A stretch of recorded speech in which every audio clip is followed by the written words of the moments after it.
Hey guys, Josh back, and the OnePlus 8T has arrived. But before we unbox it, make sure that you are subscribed to the channel so that you don't miss out on any future videos. So back to the phone, getting into the box, we get our welcome package that comes with the usual SIM card tool, a welcome letter, stickers, and all that. Then we have the OnePlus 8T, which we'll put aside just for now. Then we get a USB Type-C charging cable and the new Warp Charge 65 power adapter. So this is supposed to be the fastest charging yet on a OnePlus phone, but you can also use it for ultra fast charging in any compatible phones, tablets, and even laptops. So I can't wait to test that out. Now back to the phone. Let me just get this plastic off.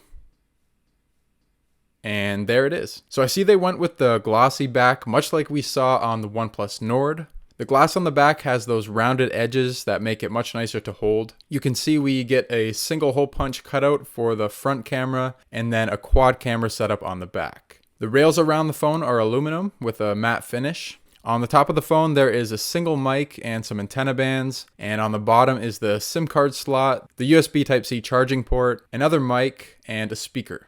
Moving to the sides, on the left we just have the volume rocker, and on the right side just the power button and the slider to toggle between ring, vibrate, and silent modes. But let me get this set up so that we can take a better look. So now that we're all set up, let's look at what is new with the OnePlus 8T. So first up, and probably the biggest change, is the display. So just like the OnePlus 8 Pro, the 8T has a 6.55-inch, 120Hz Fluid AMOLED display, and it is super smooth.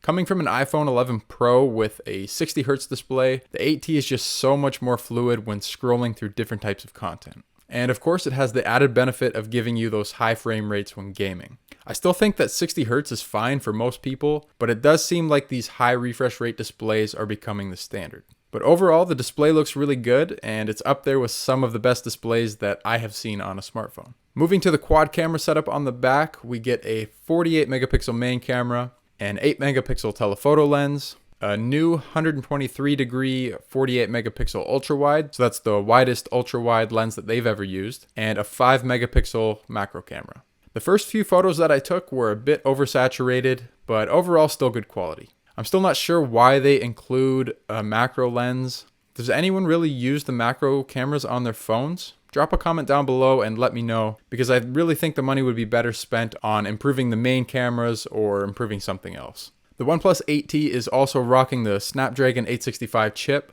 so performance shouldn't be an issue, even when playing games at high frame rates. They also have a new multi-layer game-grade cooling system, so that should help even more with the performance. The model that I have also comes with 12 gigabytes of RAM and 256 gigs of storage. I still have a lot more testing to do, but if you have any games, apps, or benchmarks that you want me to test for my final review, just drop a comment below the video.